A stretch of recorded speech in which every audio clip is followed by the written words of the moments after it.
안녕하세요. 오늘은 라구나 우드 빌리지 여기 주택 구매 생각하시는 분들을 위해서요. 그 금융 요건들을 좀 명확하게 정리해 보려고 합니다. 저희가 공식 정책 문서랑 요약 자료들을 좀 가지고 왔는데 이걸 보면서 협동조합, 그러니까 코업이랑 콘도 살 때 필요한 자격 기준들 좀 알기 쉽게 파헤쳐 보죠. 이게 언뜻 보면 복잡해 보일 수도 있는데 핵심만 저희가 짚어드릴 테니까 너무 걱정 마시고요. 자, 바로 시작해 볼까요? 네, 반갑습니다. 여기가 그 55세 이상 거주 요건도 물론 중요하지만 커뮤니티의 어떤 재정적 안정을 위해서 구매자 금융 기준을 상당히 구체적으로 두고 있어요. 뭐랄까 단순히 그냥 숫자만 보는 게 아니라 커뮤니티 전체의 좀 안정성을 유지하려는 그런 목표가 있는 거죠. 오늘 주신 자료들 보면서 그 세부 내용들 하나씩 짚어보겠습니다. 아, 역시 제일 먼저 궁금한 게 소득이랑 자산 요건일 텐데요. 보니까 이게 협동조합이랑 콘도, 그러니까 관리하는 뮤추얼별로 기준이 좀 다르더라고요. 네, 정확합니다. 먼저 그 협동조합을 관리하는 유나이티드 뮤추얼 기준으로 보면요. 연소득이 최소 4만 달러 이상, 그리고 자산은 주택 구매 가격, PP라고 하죠. 여기에다가 12만 5천 달러를 더한 금액 이상이어야 합니다. 아, 4만 불에 PP 플러스 12만 5천 불. 네. 반면에 콘도를 관리하는 Third Mutual은 기준이 좀 더 높아요. 연소득은 최소 6만 달러에다가 만약 그 주택에 모기지가 있다면 연간 상환액까지 합한 금액 이상이어야 하고요. 자산은 PP에 20만 달러를 더한 금액이 필요합니다. 이게 아마 소유권 구조나 관리 책임 같은 게 좀 달라서 그런 것 같아요. 아, 콘도가 확실히 기준이 높네요. 네, 그렇죠. 그리고 만약 다른 부동산에 모기지가 또 있다, 그러면 그 부채를 충분히 감당할 수 있다는 추가 자산 증빙이 필요할 수도 있습니다. 이것도 중요하고요. 그렇군요. 그럼 이 소득이랑 자산을 뭘로 증명해야 할까요? 인정되는 서류들이 꽤 상세하게 나와 있던데요? 그렇죠. 아무래도 좀 공식적이고 검증 가능한 서류들이겠죠. 예를 들면 서명된 가장 최신 연방 세금 보고서, 필요하면 특정 스케줄까지 포함해서요. 아니면 W2나 최근 급여 명세서, 은행 계좌나 투자 계좌 명세서 같은 거요. 근데 유나이티드는 계좌가 최소 180일 이상 유지된 것만 인정합니다. 아, 180일이요. 꽤 기네요. 네. 그리고 연금이나 사회보장 수령 증명서 같은 것도 되고요. 신용보고서도 특정 조건에서는 소득 증명이 될 수 있습니다. 자산은 그럼 어떤 종류가 인정되나요? 현금만 되는 건 아닐 테고. 네, 자산은 기본적으로 좀 현금화가 쉽거나 시장성이 있거나 아니면 그 자체로 소득을 내는 자산들인데요. 예를 들어서 미국 안에 있는 부동산 순자산 가치, 은행 예금, 또 현금 가치가 있는 생명보험, CD, 머니마켓 계좌, IRA나 401k 같은 은퇴 계좌도 되고요. 미국 정부나 주, 지방채, 미국 증시에 상장된 투자 상품들, 이런 것도 현재 시세 기준으로 인정됩니다. 아, 그리고 이자 소득이 세금 보고서에 신고된 모기지나 약소보험도 가능하고요. 아까 그 은퇴 계좌 말씀하셨는데 이걸 소득으로도 볼 수 있다고요? 그 계산 방식이 좀 독특하던데요? 네, 맞아요. 은퇴 계좌 자산을 소득으로 인정받는 방법이 있습니다. 계산식이 조금 복잡한데 총 은퇴 계좌 자산의 80%, 이걸 25년으로 나누거나 아니면 연간 의무 인출액, RMD라고 하죠. 이 둘 중에 더 큰 금액을 연소득으로 봐줄 수 있어요. 꽤 유용할 수도 있겠는데요? 네, 근데 아주 중요한 점이 하나 있습니다. 유나이티드 뮤추얼 정책인데요. 하나의 은퇴 계좌로 소득 요건이랑 자산 요건을 동시에 충족시킬 수는 없어요.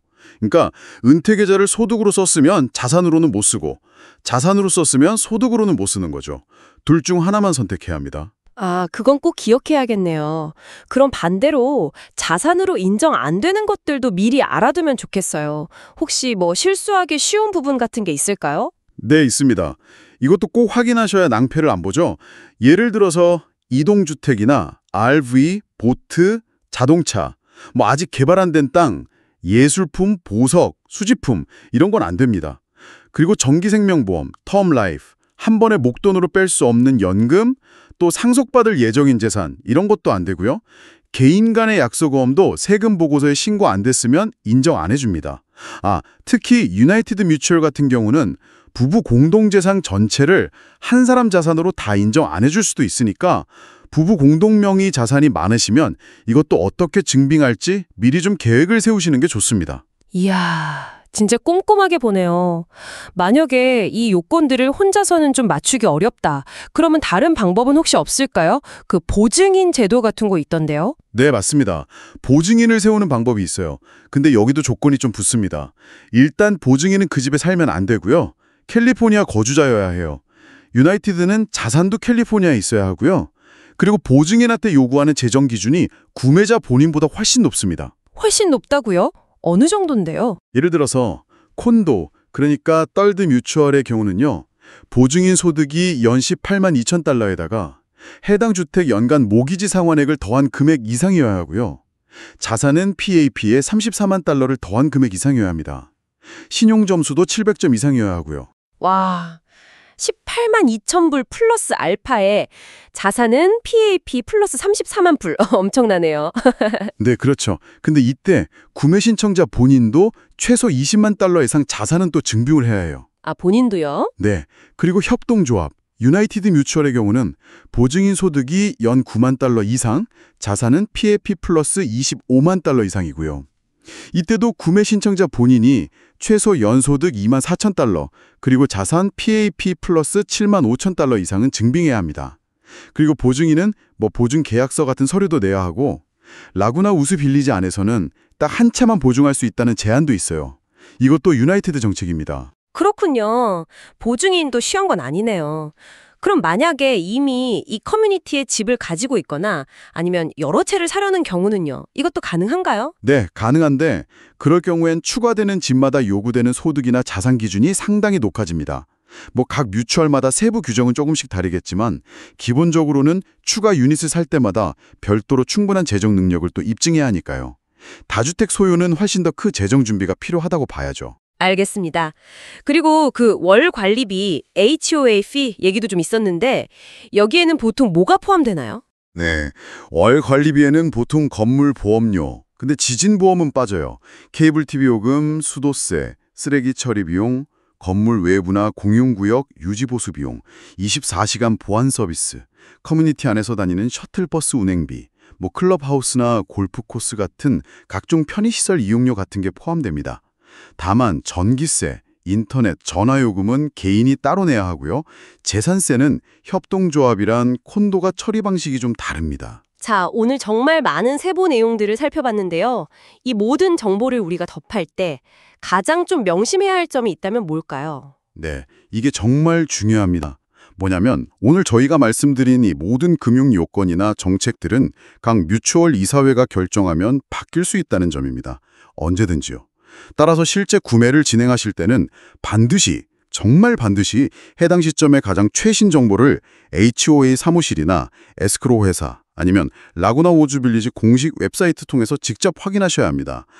아까 자료에 나온 부동산 연락처, REPO 통해서 문의하시는 것도 방법이겠고요. 네, 오늘 라구나 우즈 빌리지 주택 구매를 위한 구체적인 금융 요건들을 아주 자세히 들여다봤습니다. 규정들이 상당히 좀 상세하고 어떻게 보면 까다로울 수 있지만 미리 내용을 잘 파악하고 준비하면 충분히 헤쳐나갈 수 있을 것 같습니다. 맞습니다. 이런 명확한 기준이 있다는 게 결국은 커뮤니티 전체의 재정적인 안정성을 쭉 유지하기 위한 장치라고 볼 수 있거든요. 그러니까 여러분의 개별적인 재정 상황에 맞춰서 필요한 서류나 자격 요건들을 미리 꼼꼼하게 점검하시는 게 성공적인 주택 구매의 핵심이 될 겁니다. 네, 오늘 저희가 살펴본 내용들을 바탕으로 여러분 각자의 상황에서 이 재정 요건들을 어떻게 하면 가장 효과적으로 충족시킬 수 있을까 그 전략을 한번 고민해 보시는 건 어떨까요? 예를 들면 가지고 계신 자선 포트폴리오를 어떻게 좀 조정하는 게 유리할지 아니면 아까 얘기했던 은퇴 계좌를 소득이나 자산 증빙에 어떻게 좀 전략적으로 활용할 수 있을지 이런 것들 말입니다. 다음 분석에서 또 유익한 정보로 찾아뵙겠습니다. 안녕하세요. 오늘 저희는 라구나 우즈 빌리지 내 특정 뮤추얼 그러니까 third랑 유나이티드의 부동산 구매 재정 자격 요건, 그 공식 문서들을 좀 자세히 들여다보려고 합니다. 네. 뭐랄까, 첫 집을 사시려는 분, 아니면 여러 채를 생각 중이신 분, 또 보증인이 필요한 경우도 있잖아요. 그렇죠. 상황이 다 다르죠. 네, 그래서 각 경우에 맞는 기준들을 좀 명확하게 정리해 드리는 게 오늘 저희 목표입니다. 자, 한번 시작해 볼까요? 좋습니다. 이 요건들이 사실 그냥 숫자만 있는 게 아니고요. 각 뮤추얼의 재정 건전성을 지키기 위한 아주 중요한 기준들이거든요. 아, 그런 배경이 있군요. 네, 왜 이런 기준이 필요한지 그 배경을 같이 이해하면 더 도움이 될 겁니다. 알겠습니다. 그럼 먼저 Third Laguna Hills Mutual 콘도 쪽부터 시작해 보죠. 보증인 없이 혼자 신청하는 경우, 이걸 기본으로 한번 볼게요. 네, 그게 가장 일반적인 경우니까요. 순자산 요건, 이게 구매 가격에다가 20만 달러를 더한 금액 이상이 필요하다고 되어 있네요. 맞아요. 근데 여기서 중요한 게 인정되는 자산만 해당된다는 거예요. 아, 인정자산이요? 예를 들면 어떤 거죠? 미국 안에 있는 주거용 부동산 자산이나 뭐 미국 은행 예금, 401k, 미국 증시 투자 같은 거요. 그럼 안 되는 건요? 자동차나 뭐 미개발 토지? 네, 그런 것들. 그리고 정기생명보험 같은 것도 제외됩니다. 아, 그리고 만약 다른 집에 주택담보대출, 그러니까 모기지가 있다면요. 그 총 대출 잔액을 상쇄할 만큼 추가 자산을 또 증명해야 해요. 와, 꽤 꼼꼼하게 보네요. 그럼 소득은요? 소득 기준도 명확합니다. 연간 주택담보대출 상환액에다가 6만 달러를 더한 금액, 그 이상이어야 하고요. 이것도 증빙이 필요하겠죠? 뭐 세금 보고서 같은 걸로요. 그렇죠. 세금 보고서나 W2 같은 공식 서류로만 가능하고 그 회계사나 재정 전문가가 써주는 편지 형식은 인정 안 됩니다. 은퇴계좌 자산을 소득으로 볼 수도 있긴 한데 계산 방식이 좀 있어요.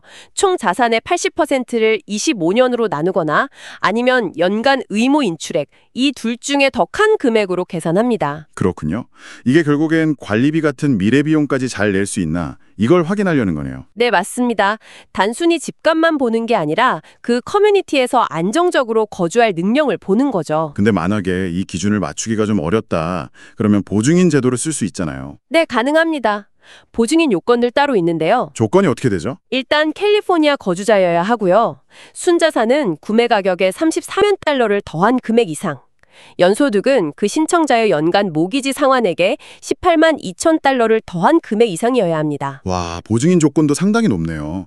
파이코 점수도 본다고요? 네, 700점 이상이어야 하고요. 그리고 중요한 건 보증인은 그 유닛에 거주할 수 없고 한 사람이 여러 유닛을 보증해 줄 수도 없어요.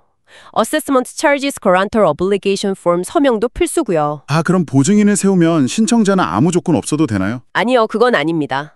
보증인이 있어도 신청자 본인도 캘리포니아 거주 증명이랑 구매 가격과는 별도로 순자산 20만 달러 이상을 증빙해야 해요. 그렇군요. 보증인이 모든 걸 대신해 주는 건 아니네요. 네, 최소한의 자격은 신청자도 갖춰야 하는 거죠. 그리고 만약에 여러 채를 사거나 이미 가지고 있는 상태에서 또 산다면요. 아, 그럴 때는 기준이 훨씬 더 강화됩니다. 어떻게 강화되나요? 순자산은 각 유닛별로 요구되는 금액, 그러니까 유닛 1 가격 플러스 20만 달러 플러스 유닛 2 가격 플러스 20만 달러 이런 식으로 누적해서 계산하고요. 소득도 비슷하게 누적되고 두 번째 유닛부터는 추가로 3만 달러를 더 요구합니다. 이야, 다주택은 확실히 문턱이 높군요. 네, 아무래도 커뮤니티의 안정적인 운영을 위해서 실제 거주 목적 구매를 더 선호하는 경향이 반영된 거라고 볼 수 있겠죠. 자, 그럼 이제 유나이티드 라구나 힐즈 뮤추얼, 즉 코업 쪽으로 넘어가 볼까요? 여긴 콘도랑은 좀 다르다고 들었는데요. 네, 맞습니다. 코업은 아시다시피 부동산 소유권 자체를 사는 게 아니라 그 법인의 주주가 되는 거잖아요. 네, 그렇죠. 지분을 사는 형태. 그래서 자격 요건의 차이가 좀 있습니다. 보증인 없이 혼더 신청하는 경우 기본 요건부터 보죠. 자산 기준은 어떻게 되나요? 자산은 구매 가격에 12만 5천 달러를 더한 금액 이상이면 됩니다. Third Mutual 콘도보다는 좀 낮죠. 오, 기준이 낮네요. 네, 그런데 조건이 붙어요. 인정되는 자산은 최소 180일 이상 보유한 계좌, 소위 에이지드 어카운트만 인정되고요. 또 부부 공동재산, 커뮤니티 프로퍼티는 제외될 수도 있다는 점이 특이합니다. 180일 이상 보유라 단기 자금은 안 된다는 거네요. 그리고 부부 공동재산 제외는 좀 의외인데요. 네, 아마 안정적인 개인자금 출처를 더 중요하게 보는 것 같아요. 에스크로 없이 그냥 명의만 이전하는 경우에는 자산 12만 5천 달러만 증명하면 되기도 하고요. 소득 기준은요? 연간 최소 4만 달러 이상입니다. 이것도 코업보다는 낮죠. 은퇴계좌를 소득으로 인정하는 방식은 비슷한데 아주 결정적인 차이가 있어요. 어떤 차이죠? 은퇴계좌에 있는 자금 하나로 자산 요건이랑 소득 요건을 동시에 충족시킬 수는 없다는 겁니다. 아, 그러니까 은퇴계좌가 100만 달러 있어도 이걸로 자산 증명하고 동시에 소득 증명까지 할 수는 없다. 네, 맞아요. 자산으로 쓰든 소득으로 쓰든 하나만 선택해야 하는 거죠. 자산과 소득 증빙을 명확히 분리하려는 의도로 보입니다. 이것도 코업만의 특징이네요. 코업도 보증인 제도가 있겠죠. 네, 있습니다. 여기도 조건이 좀 다른데요. 캘리포니아 거주 및 자산 보유는 기본이고 연소득은 9만 달러 이상, 자산은 구매 가격에 25만 달러를 더한 금액 이상이어야 합니다. 콘도 보증인 조건이랑 또 다르네요. 소득은 낮고 자산은 조금 더 높은가요? 네, 그런데 더 중요한 게 있어요. 코업 보증인은 Personal Unconditional Continuing Guarantee and Security Agreement라는 걸 서명해야 하고 담보자산에 대한 UCC 파일링, 그러니까 일종의 담보권 설정 등기 같은 것에 동의해야 합니다. UCC 파일링이요? 그건 좀 생소한데요. 네, 뮤추얼 입장에서 보면 채무불이행 시에 보증인의 특정 자산을 확보할 수 있는 더 강력한 법적 장치를 마련하는 거죠. 콘도 보증인보다 더 직접적인 담보를 요구하는 셈입니다. 와, 코업 보증인은 책임이 더 막중하네요. 여기도 보증인이 있어도 신청자 본인 요건이 있나요? 네, 물론입니다. 신청자는 연소득 2만 4천 달러 이상, 그리고 자산은 구매 가격에 7만 5천 달러를 더한 금액 이상을 증명해야 합니다. 보증인이 있다고 해서 신청자 요건이 면제되는 건 아니에요. 알겠습니다. 그리고 유나이티드는 다주택 소유는 원칙적으로 안 된다고 들었는데 맞나요? 네, 원칙적으로는 한 사람당 멤버십 하나만 허용합니다. 다만 이사를 간다거나 할 때 아주 단기적으로 6개월 정도 임시로 2개를 보유하는 계약은 예외적으로 가능할 수 있습니다. 만약에 썰드 뮤추얼 같은데 이미 집이 있는 사람이 유나이티드 코업을 사려면 어떻게 되죠? 그 경우에는 유나이티드 기준이 아니라 썰드 뮤추얼의 강화된 다주택 소유자 기준을 충족해야 합니다. 더 까다로운 기준을 따라야 하는 거죠. 그렇군요. 다주택 소유 정책은 정말 크게 다르네요. 네, 아주 명확하게 차이가 납니다. 자, 그럼 이 모든 정보를 한번 정리해 볼까요? 여러분께 이게 어떤 의미가 있을지. 간단히 말하면 콘도인 썰드 뮤추얼은 전반적으로 초기 재정 기준이 더 높다. 이렇게 볼 수 있겠고요. 그렇죠. 순자산이나 소득 요구액 자체가 높죠. 반면에 코업인 유나이티드 뮤추얼은 초기 자산 기준은 상대적으로 낮지만 180일 이상 자산 보유 규정이라든지 보증인의 UCC 파일링 동의 같은 좀 독특하고 까다로운 조건들이 붙어 있다. 그리고 다주택 수요는 사실상 어렵다. 이렇게 요약할 수 있겠네요. 정확합니다. 그래서 가장 중요한 건 여러분의 구체적인 상황에 맞춰서요. 내가 첫 집을 사는지 아니면 추가로 사는 건지, 보증인이 필요한지 아닌지, 또 콘도를 보는지 코업을 보는지 이 모든 걸 고려해서 해당 뮤추얼의 최신 공식 정책 문서를 직접 꼼꼼하게 확인하시는 겁니다. 최신 문서 확인이 중요하겠네요. 정책이 바뀔 수도 있으니까요. 네, 맞습니다. 이건 그냥 권장사항이 아니라 반드시 충족해야 하는 규정이니까요. 최종 확인은 필수입니다. 드리고 싶어요. 이런 엄격한 재정 기준이 장기적으로 커뮤니티의 안정성에는 분명 기여하는 바가 있겠죠. 그런데 다른 한편으로는 다양한 배경을 가진 잠재적 구매자들이 이 커뮤니티에 들어오는 데 있어서는 어떤 장벽으로 작용할 수 있을까요? 그건 정말 중요한 질문이네요. 안정성과 포용성 사이의 균형 문제랄까요? 네, 한번 고민해 보시면 좋겠습니다. 다음 시간에 더 흥미로운 내용으로 다시 찾아뵙겠습니다. 감사합니다. 감사합니다.